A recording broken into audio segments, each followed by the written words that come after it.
You know what they say about space? It's cold, it's dark, and it's absolutely full of things that want to kill you. What they don't tell you is that it's also full of broken machinery that needs fixing at 3 in the morning when you'd rather be drinking synthetic coffee and questioning your life choices. My name's Jake Morrison, but everyone calls me Wrench. Not because I'm particularly good with tools, mind you, but because I threw one at my supervisor's head on my first day. In my defense, he deserved it. I've been stuck on mining station Gamma 7 for the past 2 years, which is basically a tin can floating in the middle of nowhere, populated by people who make hermit crabs look social.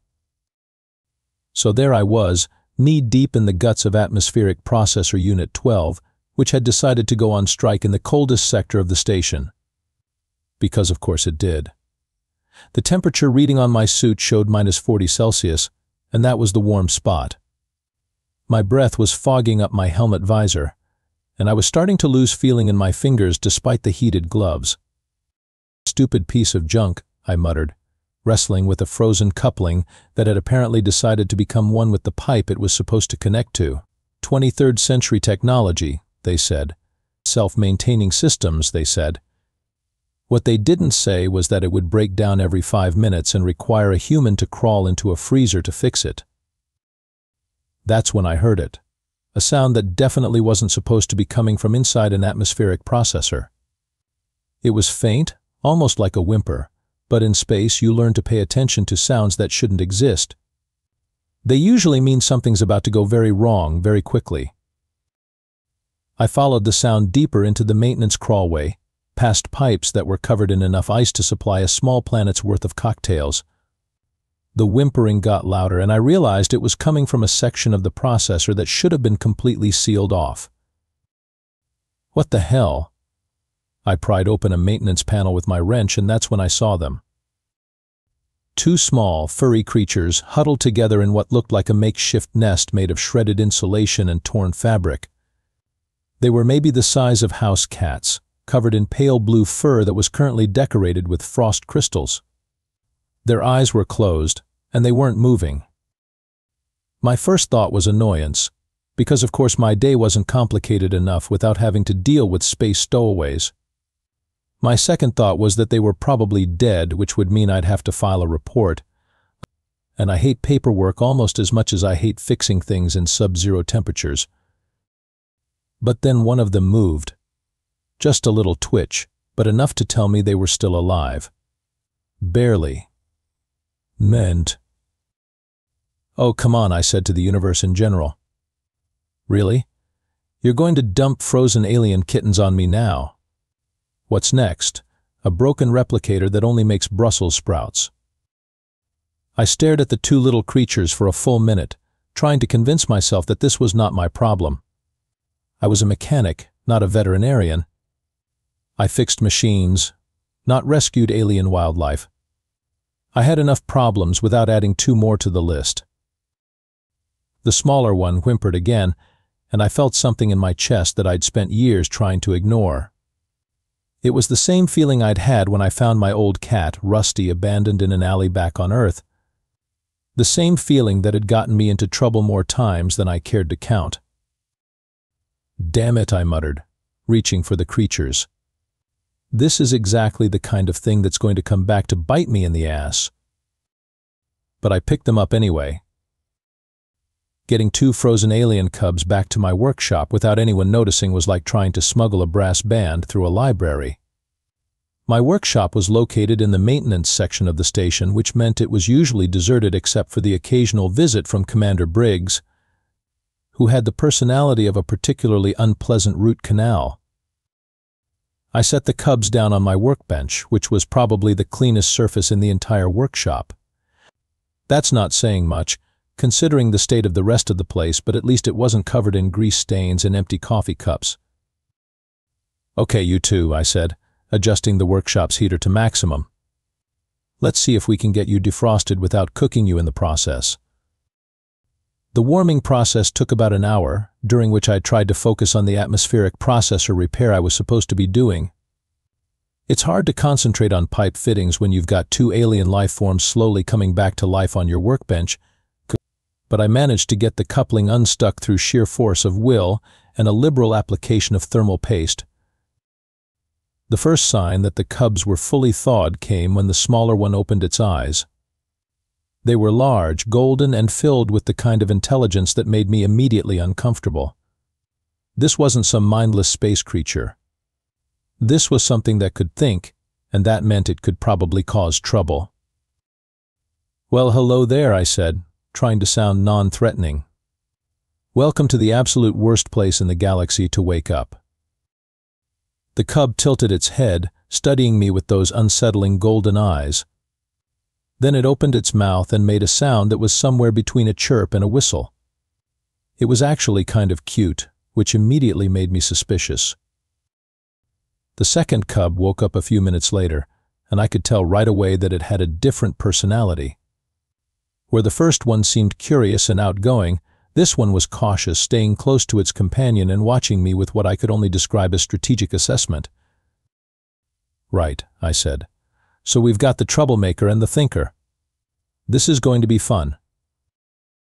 I decided to call them Pip and Zara, mostly because they needed names and I'm not creative enough to come up with anything better. Pip was the small, curious one who immediately started exploring my workshop with the enthusiasm of a sugar-fueled toddler. Zara was the larger, more cautious one who seemed to be cataloging everything she saw. Communication was a problem from the start. They understood tone well enough, but actual words were beyond them. I tried basic gestures, pointing at things and saying their names, but all I got were confused chirps and head tilts. That's when things got interesting. Pip, in the middle of investigating a spare circuit board, accidentally brushed against it with one of his paws. The board lit up like a Christmas tree, displaying complex holographic readouts that I'd never seen before. The little guy jumped back, startled, and the display immediately went dark. "Okay," I said slowly. "That's not normal." I picked up the circuit board and examined it. It was standard Federation tech, designed for basic diagnostic functions. There was no reason it should have produced those kinds of advanced displays. Unless... I held the board out to Pip, who looked at it with obvious curiosity. When he touched it again, the same thing happened. Complex data streams, three-dimensional models, readouts that looked like they belonged on a ship's bridge, rather than in a maintenance workshop. "You're not just alien cubs, are you?" I asked, looking at both of them. "You're something special." That's when Commander Briggs walked in. Helena Briggs was the kind of person who made military discipline look like a casual suggestion. She was tall, stern, and had the remarkable ability to make everyone around her feel like they were in trouble, even when they hadn't done anything wrong. Which, to be fair, I usually had. "Morrison," she said, stepping into my workshop with the kind of authority that made the walls seem to shrink. "I need you to... What the hell are those?" She was staring at Pip and Zara, who had immediately frozen in place the moment she'd entered. Smart cubs. I struggled for an explanation that wouldn't result in me being thrown into the station's brig. "They're not what you think they are. They're alien life forms on a Federation mining station," Briggs said, her voice getting dangerously quiet.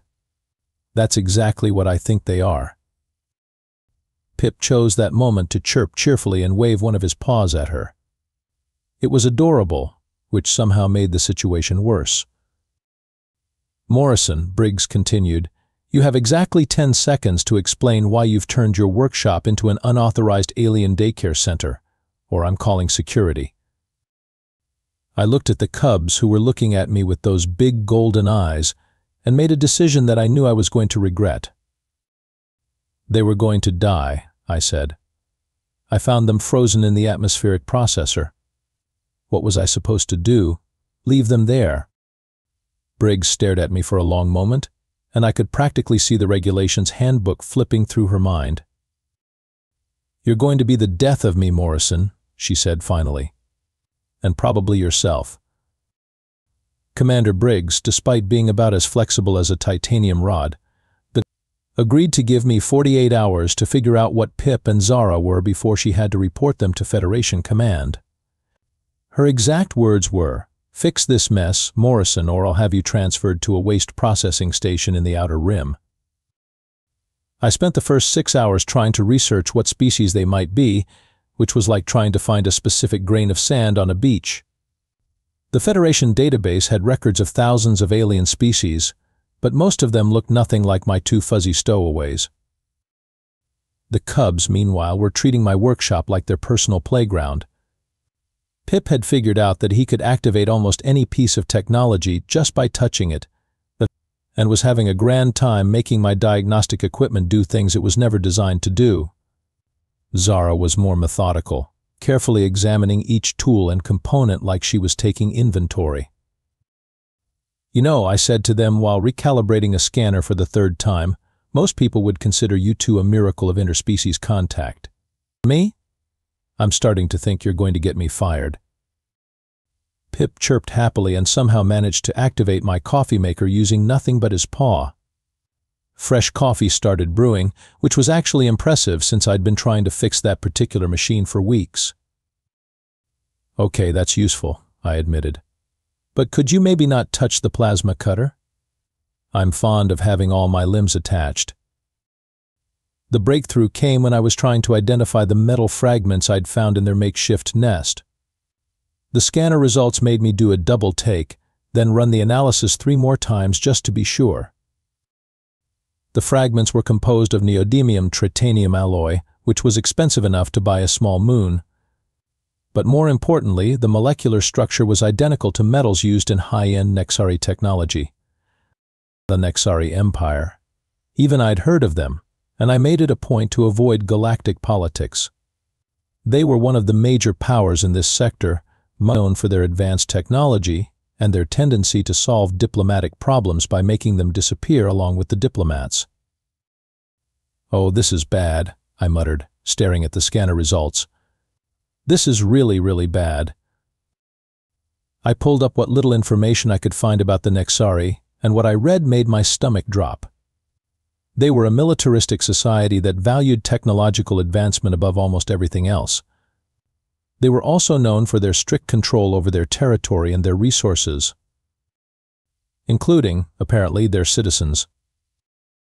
According to the database, the Nexari had a caste system based on genetic traits. Individuals with specific abilities were identified at birth and trained for particular roles. The most valued were those with natural tech interfacing capabilities, who were raised from childhood to serve as living components in their most advanced systems. I looked at Pip, who was currently making my tool organizer sort itself, and felt a chill that had nothing to do with the station's temperature. "You're not just alien cubs," I said quietly. "You're Nexari tech interfaces. And if you're here, it means someone's going to come looking for you." As if on cue, the station's proximity alarm started blaring. I rushed to the nearest console and pulled up the external sensors. 3 ships were approaching the station, sleek and black with the distinctive angular design of Nexari vessels. They were still several hours out, but they were definitely heading our way. "Morrison to command," I said, activating my communicator. "We've got incoming traffic. 3 ships Nexari design." Briggs' voice crackled back immediately. "Are you sure, Morrison?" "Unless someone else decided to paint their ships black and cover them in intimidating angles, yeah, I'm sure." There was a pause. "Morrison, get to the command deck. Now." I looked at Pip and Zara, who were both watching me with expressions that seemed far too knowing for creatures their size. "You two are going to have to stay here," I said. "And for the love of all that's holy, please don't touch anything while I'm gone." Pip chirped innocently. Zara gave me a look that suggested she made no promises. I made it to the command deck in record time, mostly because I was motivated by the growing certainty that my life was about to become significantly more complicated. Briggs was standing at the main console, studying the sensor readings with the kind of intense focus she usually reserved for regulation manuals. "Talk to me, Morrison," she said without looking up. What aren't you telling me about those cubs? I took a deep breath and told her everything. The metal fragments, the tech interfacing abilities, the Nexari connection. By the time I finished, Briggs was looking at me like I'd just told her I was secretly a sentient houseplant. Let me get this straight, she said slowly. You found 2 Nexari tech interfaces, brought them to your workshop, and now their people are coming to collect them. That's probably accurate, yes. And you didn't think to mention any of this earlier? I was hoping I was wrong. Briggs stared at me for a long moment, then activated the station's communications array. Attention Nexari vessels, she said in her most official voice. This is Commander Helena Briggs of Federation Mining Station Gamma 7. Please state your business in Federation space. The response came back immediately, transmitted in perfect Federation standard with just a hint of an accent that made every word sound like a threat. Federation Station, this is Captain Vex of the Nexari Imperial Fleet. We are here to retrieve stolen property. You will prepare for immediate boarding and inspection. Briggs and I exchanged glances. Well, I said, this is going to be interesting. Captain Vex turned out to be exactly the kind of alien that made humans nervous about space travel. He was tall, angular, and moved with the kind of predatory grace that suggested he'd be perfectly comfortable ripping your throat out if you looked at him wrong. His skin was a pale gray color, and his eyes were the same golden shade as Pip and Zara's, but cold and calculating where theirs were warm and curious. He arrived with a squad of Nexari soldiers who looked like they'd been specifically designed to intimidate people. They wore black armor that seemed to absorb light, and carried weapons that hummed with barely contained energy.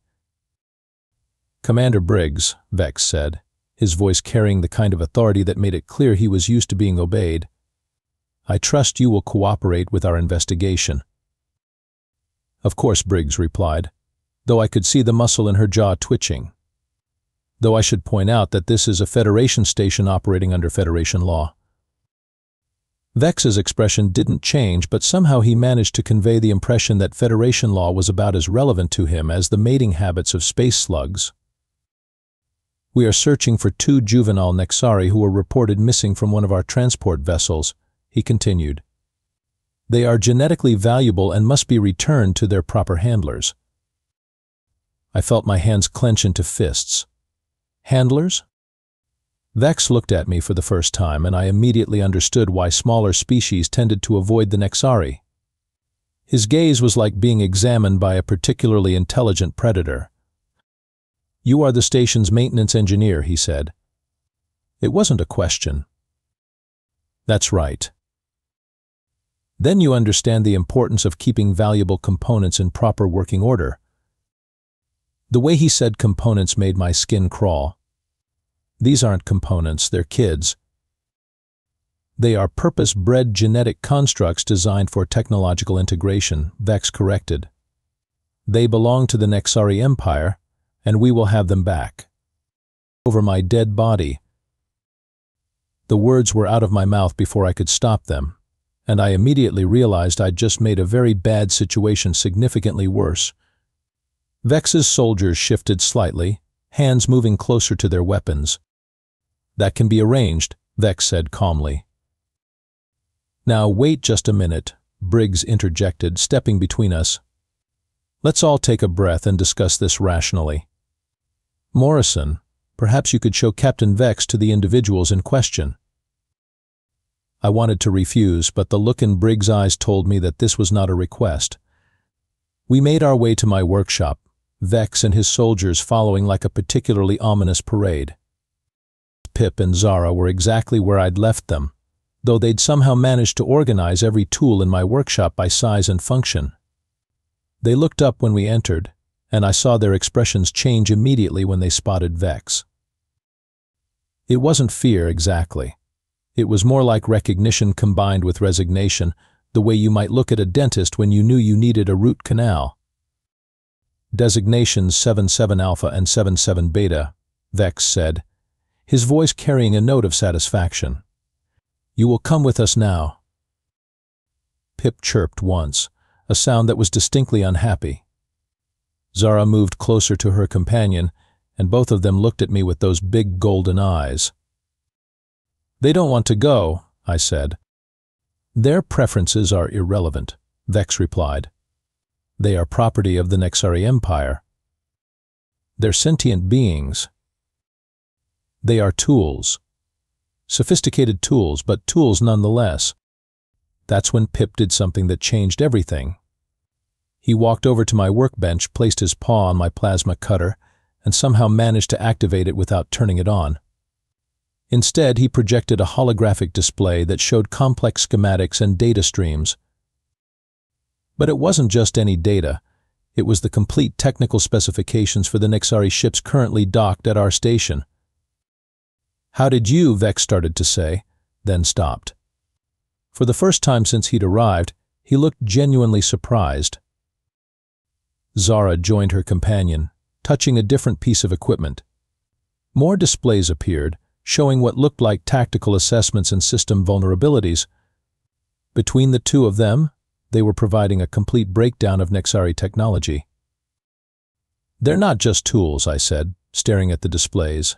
"They're individuals. They're choosing to help us." "Impossible," Vex said, but there was uncertainty in his voice now. "They are programmed to serve Nexari interests." "Maybe they were," I replied. "But they're choosing to serve someone else now." Pip looked up at me and made a sound that was unmistakably affectionate. Zara nodded once, as if to confirm their decision. "You don't understand," Vex said, his composure starting to crack. "Without proper handlers, they will become unstable. They cannot survive on their own." "They're not on their own," I said. "They're with me." The silence that followed was broken by Commander Briggs clearing her throat. "Captain Vex," she said formally, "I'm afraid we have a problem. These individuals appear to be seeking asylum under Federation law. As sentient beings, they have the right to choose their own fate." Vex's expression darkened. "This is unacceptable. They are Nexari property." "Not anymore," I said, reaching down to gently scratch Pip behind the ears. "They're family now." The golden-eyed alien stared at me for a long moment, and I could see him weighing his options. Finally, he spoke. "You have made a grave error, human. The Nexari Empire does not accept theft of its resources." "Good thing this isn't theft," I replied. "This is adoption." What followed was the kind of diplomatic standoff that usually ended with someone getting shot, blown up, or both. Vex was demanding the immediate return of Imperial property, while Briggs was citing Federation asylum laws and making it clear that she wasn't going to hand over 2 kids to people who called them components. I, meanwhile, was trying to figure out how to get out of this mess without getting everyone killed. "You know what?" I said, interrupting what had become a very tense discussion about territorial jurisdiction. "I think we're approaching this all wrong." Everyone turned to look at me, which was probably a mistake on their part. "This is a mechanical problem," I continued, "and I fix mechanical problems for a living." "Morrison," Briggs said in a warning tone, "this is not the time for one of your unconventional solutions." "Actually, it's exactly the time," I replied. "Captain Vex, you say these two are designed to interface with technology, right? That they're valuable because of their abilities." "Obviously."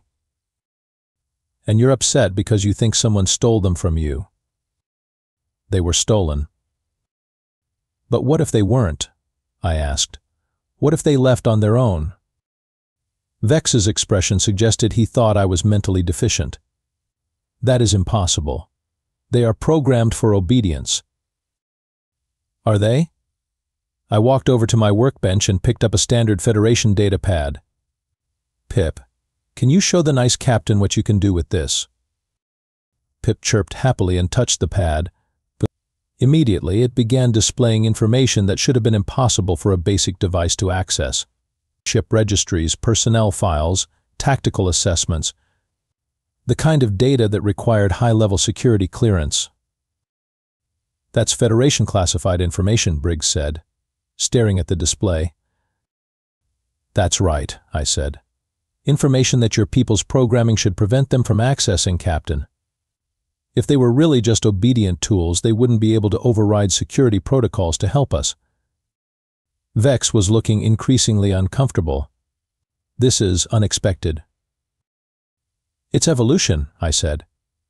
You bred them to be smart enough to interface with complex technology, but intelligence has a funny way of developing its own agenda. Zara chose that moment to demonstrate her own abilities, activating a communicator and somehow patching into the Nexari ship's internal systems. The workshop filled with the sound of confused alien voices as their crews tried to figure out why their computers were suddenly playing what sounded like Nexari folk music. They're not malfunctioning, I continued. They're making choices, and they've chosen to stay with me. This is irrelevant, Vex said, though he sounded less certain than before. They belong to the Empire. Do they? I asked. According to whose law? You're in Federation space now, Captain. Here, sentient beings have rights. They are not sentient. They are biomechanical constructs. Really? Because they seem pretty sentient to me. I knelt down next to Pip and Zara. What do you two think? Are you just machines or are you people? Pip immediately chirped and began manipulating the data pad again. This time he displayed something that made everyone in the room go very quiet. It was a message written in Federation Standard. We are Pip and Zara. We choose Jake. The silence stretched for a long moment. Then Vex spoke, his voice tight with barely controlled anger. This changes nothing. They are Imperial property, and they will be returned. Actually, Briggs said, stepping forward, it changes everything. Captain, you're now dealing with a formal request for asylum from two sentient beings. Under Federation law, I'm required to protect them while their case is reviewed. And how long might that take? Vex asked. Oh, you know how bureaucracy works, Briggs replied with a smile that was all teeth. Could be months, maybe years.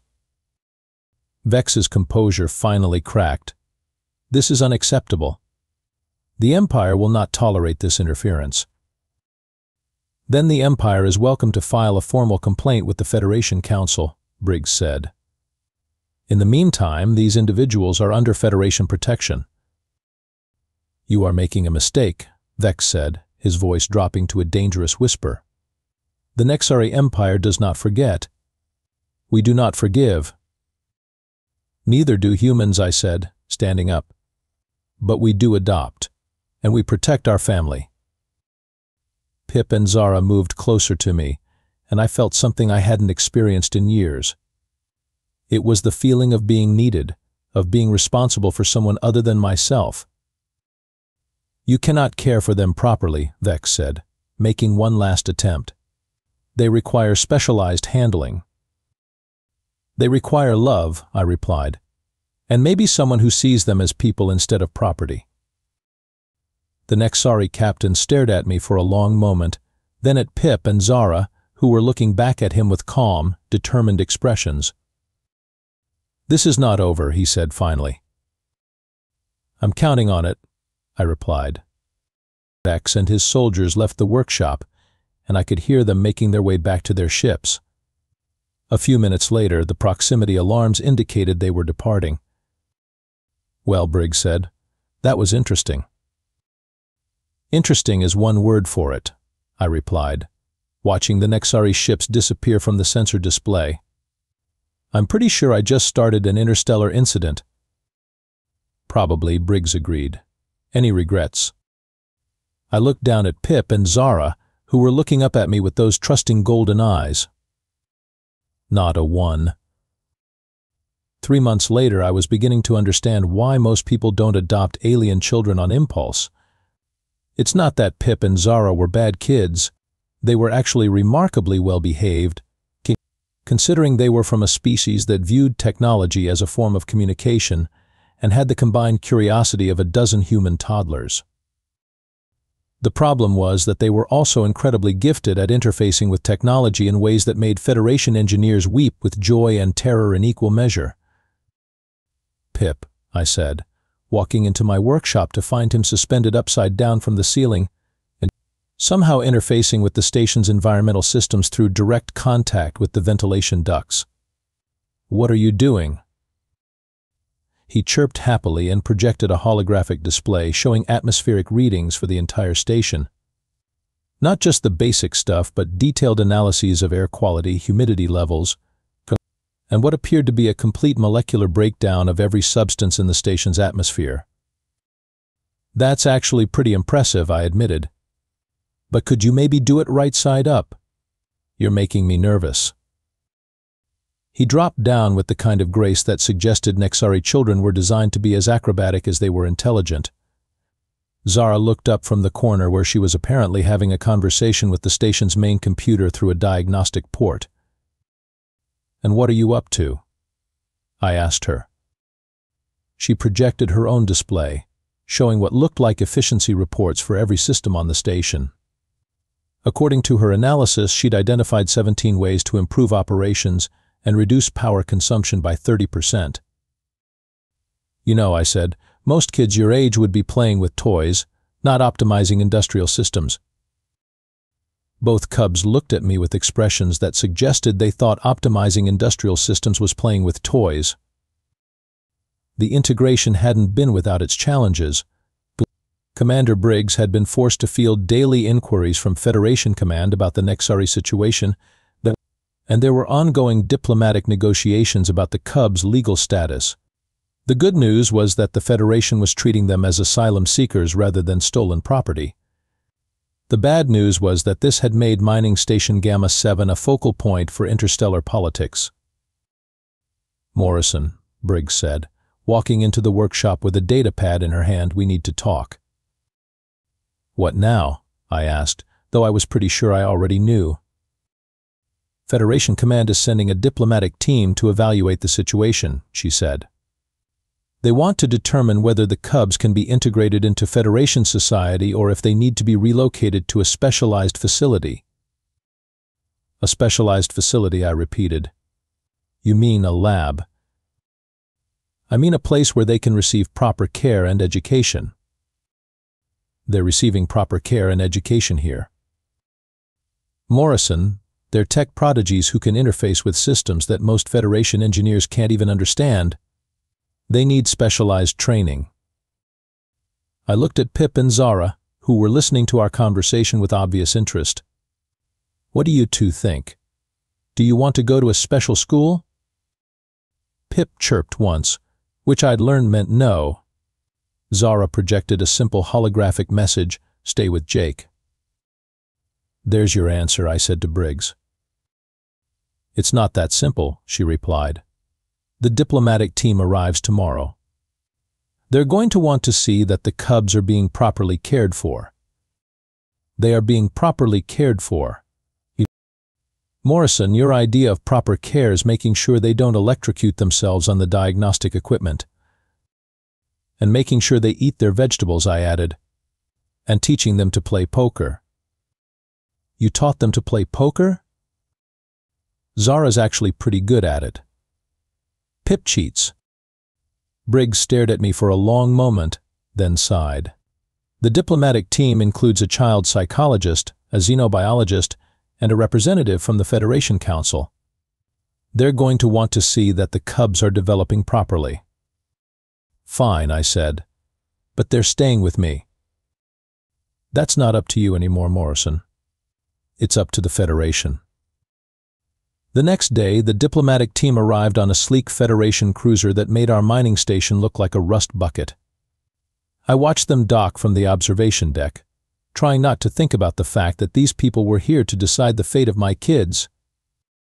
My kids. When had I started thinking of them that way? The team was led by Dr. Sarah Martinez, a child psychologist who specialized in non-human development. She was accompanied by Dr. Chen Wei, a xenobiologist who looked like he'd rather be studying the Cubs under a microscope than evaluating their living conditions. Mr. Morrison, Dr. Martinez said when we met in the station's conference room, I understand you've been caring for these individuals for several months now. That's right. And you have no formal training in child care or xenobiology? I have practical experience in not letting kids die on my watch. Dr. Wei leaned forward. These aren't ordinary children, Mr. Morrison. They're genetically modified organisms with capabilities that we're only beginning to understand. They're kids, I said firmly. Smart kids, but kids nonetheless. Can you prove that? Dr. Martinez asked. I thought about it for a moment, then smiled. Yeah, I can. I led them to my workshop, where Pip and Zara were working on what appeared to be a complex holographic puzzle. When they saw the strangers, they immediately moved closer to me. Pip, Zara, I said, these people want to know if you're kids or machines. Want to show them? Pip chirped and projected a message, we are kids. Jake is our dad. Then Zara did something that made all the adults in the room go very quiet. She walked over to Dr. Martinez, looked up at her with those big golden eyes, and held up her arms in the universal gesture of a child who wants to be picked up. Dr. Martinez stared at her for a moment, then slowly reached down and lifted her up. Zara settled into her arms and made a soft, contented sound. Well, Dr. Martinez said softly, I think that answers that question. The evaluation took 3 days, during which the diplomatic team observed every aspect of our daily routine. They watched Pip and Zara work, play, eat, and sleep. They ran tests and took measurements and asked endless questions about everything from their dietary requirements to their social development. In the end, their conclusion was simple. Pip and Zara were thriving. Mr. Morrison, Dr. Martinez said on their final day, I have to admit I came here expecting to find 2 alien children who needed to be relocated to a proper facility. Instead, I found 2 children who are clearly happy, healthy, and well-adjusted. They're good kids, I said. They're extraordinary kids, Dr. Wei added. But they're also clearly bonded to you. Separating them now would be traumatic for all involved.